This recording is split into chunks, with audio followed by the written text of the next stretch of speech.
अरे तुमने मोदी जी को क्या क्या नहीं बोला, वो शेर है शेर। हाँ तुम भौंकते रहो, तुम भौंकते रहो, वो शेर है, महंगा पड़ेगा तुमको और हम लाएंगे, हम भक्त हैं, मोदी भक्त। चमचों की बस की नहीं है। कभी किसी ने देखा कि शेर अपनी प्रजा को पालता है? उसी प्रजा को खाता है ना। जैसे शेर को रोज 12 से 14 किलोमीटर चाहिए होता है, वैसे मोदी जी को रोज पीएसयू खा गए, सरकारी नौकरियां खा गए। 2 करोड़ प्रतिवर्ष का वादा था, 2 करोड़ छोड़ो 2 लाख भी नहीं नौकरियां दी आज तक 9 साल में। लगातार खाए जा रहे हैं। किस चीज़ को नहीं खा गए? पेट्रोल के दाम वो खा गए। उन्होंने बोला 35 रुपये लीटर पेट्रोल आपको मिलेगा। पनौती पीएम, सबकी सबसे बड़ी पनौती वो है टोटल वेट ऑफ अर्थ, मतलब धरती का बोझ जिसको बोलो वो राहुल गांधी है। मेरी बात सुनो, पप्पू है ना? उन्होंने पप्पू तो बहुत छोटी मतलब बात है, उसको तो गधा निकम्मा जो बोलो कम है। वो इतना मतलब देशद्रोही गद्दार जो बोल दो उसके लिए ठीक है। इसका कारण नरेंद्र मोदी है। मुझे क्रेडिट नहीं चाहिए। तो क्यों वहाँ जाएगा सेना के लिए कुछ भी बोल के आएगा, बाहर जाएगा, ठीक है जी, विदेश जाएगा, इंडिया के लिए कुछ भी बोल के आएगा। ये बोल रहे हैं कि कांग्रेस के नेता कुछ नहीं बोलते। अरे तुमने मोदी जी को क्या क्या नहीं बोला, वो शेर है शेर। तो झूमो नाचो गाओ। हाँ तुम भौंकते रहो, तुम भौंकते रहो, वो शेर है, महंगा पड़ेगा तुमको और हम लाएंगे, हम भक्त हैं, मोदी भक्त। चमचों की बस की नहीं है, चमचों की बस की।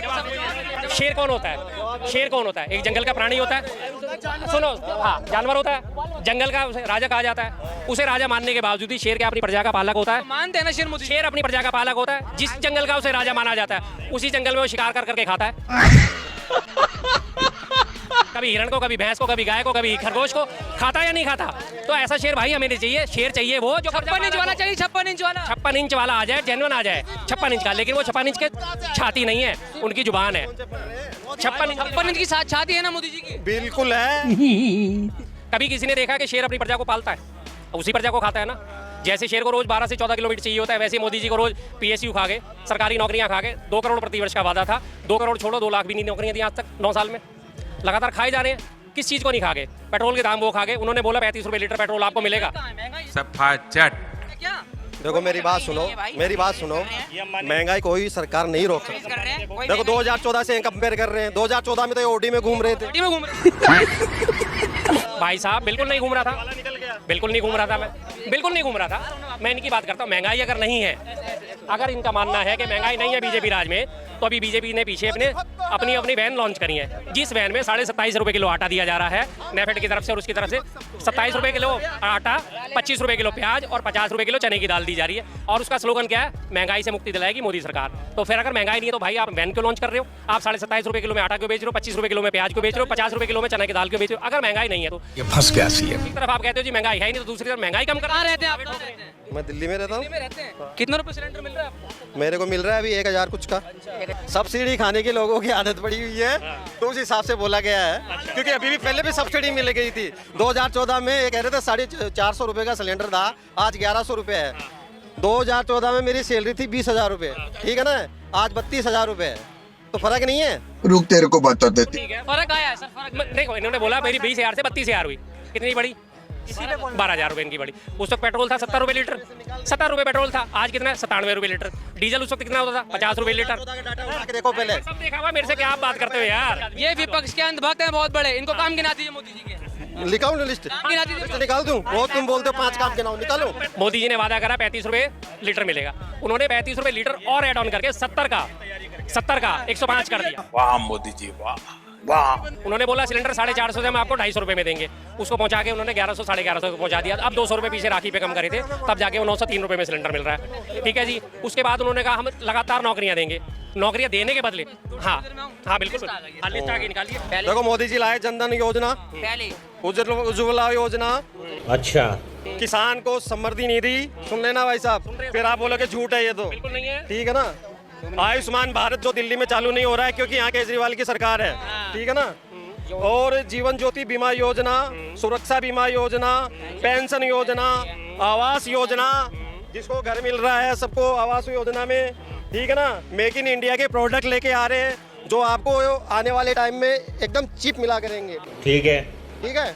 राम मंदिर जो एक हिंदुओं का जो सच्चे हिंदू है उनका सपना था वो साकार मोदी राज में हुआ। ये कह रहे हैं जी गवर्नमेंट बनवा रही है या कुछ मेरे को उससे मतलब नहीं है। मोदी जी के राज में हुआ, आज इतने साल से वो मामला अटका। कितने काम गिनवाए आपने? ठीक है, अभी मैं और गिनवा रहा हूँ। 13वां काम। फिर आपका इंटरनेट सबसे बड़ा काम 2014 से देखो आप कहाँ साला 100 MB का 50-50 100 रुपए लग रहे थे और कहाँ ये रोज है ना वीडियो कॉलिंग करने लग रहे हैं और मोदी जी की है ना वो कर रहे हैं। ठीक है ना, बहुत ही बढ़िया। धारा 370 ये कह रहे जी कश्मीर आने से क्या फर्क पड़ा तुमको। अरे तुमसे बड़ा तो देशद्रोही कोई नहीं है जो तुमको ये लग रहा है कि कश्मीर आने से क्या फर्क पड़ा। कश्मीर आप देशद्रोही हैं। आप देश बात सुनो, काटनी जरूरी इनकी बात बहुत लंबी चलती चली। इन्होंने कहा कि कश्मीर देशद्रोही क्या फर्क पड़ा, आपको 73 से क्या फर्क? हाँ, अरे मैं बता रहा हूँ ना 370 की बात करें कि कश्मीर आने से क्या फर्क पड़ा। कश्मीर पहले कहीं गया हुआ था? नहीं, भारत का ही अंग था, भारत का हिस्सा था, भारत का हिस्सा था, अलग तो नहीं था भारत से कश्मीर। धारा 370 का मतलब था उसमें 2 विधान चलते थे जिसमें के 38 प्रावधान और थे धारा 370 में, जिसमें से के 32 प्रावधान कांग्रेस के राज में खत्म हो चुके थे। जैसे एक आर्टिकल बनता है, आर्टिकल 370 है, उसी आर्टिकल के अंदर सब आर्टिकल थे 38 में से 32 जो है कांग्रेस हटा चुकी थी, बचे हुए 6 थे। विदेश नीति जो थी कश्मीर की वो गवर्नमेंट कंट्रोल करती है, रक्षा वो गवर्नमेंट कंट्रोल करती थी। अभी और सुनिए, सर्विस टैक्स जो होता था वो उसमें वहाँ पे नहीं लगता था, जिसको जीएसटी के अंदर हम वो कश्मीर को लेके आ चुके हैं। ये उसमें फर्क आया है पहली चीज़। लेकिन आप ये कहते हैं कि कश्मीर था नहीं, कौन कहता है कि कश्मीर नहीं था? कश्मीर भारत का ही तो हिस्सा था भाई। 80 से पहले की सारी फिल्में उठा के देख लो और अब उसके बाद से दोबारा फिल्में उठा, हर दूसरी फिल्म की शूटिंग आपको कश्मीर में मिलेगी। थी या नहीं थी? बात तो सही है। फिर आपको 370 हटने से क्या नुकसान है आप? अरे मुझे फायदा भी नहीं है, कोई नुकसान भी नहीं है, मुझे तो कोई भी फायदा नहीं है। फायदा नहीं तो देखो मेरे में किसी भी आम आदमी को क्या बता दो सबसे बड़ा फायदा बताऊं, 370 अभी जब हटी थी तो पप्पू और पिंकी, पिंकी कौन? वो अपनी प्रियंका, पप्पू पिंकी दोनों बाई रोड, पहले बार कोई मिनिस्टर बाई रोड वहाँ पे बर्फ खेलने गए थे। वो किसके राज में हुआ? मोदी राज में। के बाद ठीक है ना। और पाकिस्तान को आटा आटा किसने करवाया? मोदी राज। पाकिस्तान से क्या लेना देना? क्यों नहीं रहा ना, रोज ये जाते थे वहाँ मीटिंग करते थे। इनका एक नेता है, मैं नाम नहीं याद आ रहा मेरे को अभी, बेचारे भूल गए होंगे, टेंशन बहुत है ना। वो कह रहा है मोदी को हटाना बहुत जरूरी है, नहीं तो अपनी लंका पोत देगा वो। कर रहे हैं पाकिस्तान की कि इसमें मोदी जी का रोल है। पाकिस्तान के हालात क्यों खराब है? हाँ एक मिनट, पाकिस्तान के हालात क्यों खराब है? ये मुद्दे पे कभी नहीं जाते ये लोग। मोदी जी से उसको जोड़ दिया। पाकिस्तान के हालात खराब है विदेशी कर्ज की वजह से, उसका प्रोडक्शन ठप पड़ा है पाकिस्तान का, किसी भी बड़े सेक्टर में उसका प्रोडक्शन कहीं नहीं चल रहा। क्या बात है सर। दूसरी चीज, तमाम विदेशी सरकारों का कर्ज पाकिस्तान के ऊपर चढ़ा हुआ है। इंटरनेशनल मॉनेटरी फंड का देनदार है वो, वर्ल्ड बैंक का देनदार है, भारत का देनदार है, चाइना का देनदार है, कोरिया का देनदार है, ब्रिटेन का देनदार है, सारे तमाम देशों का देनदार है। और उसकी अपनी प्रोडक्शन जो है वो खत्म है, जिसकी वजह से वो कर्ज नहीं चुका पा रहा। जब कर्ज नहीं चुका पाएगा तो अपने तनख्वाह नहीं दे पाएगा, अपने काम धंधे नहीं चालू कर पाएगा, तो उसका तो बट्टा बैठ रहे। इसमें मोदी जी कहाँ से आ गए भैया?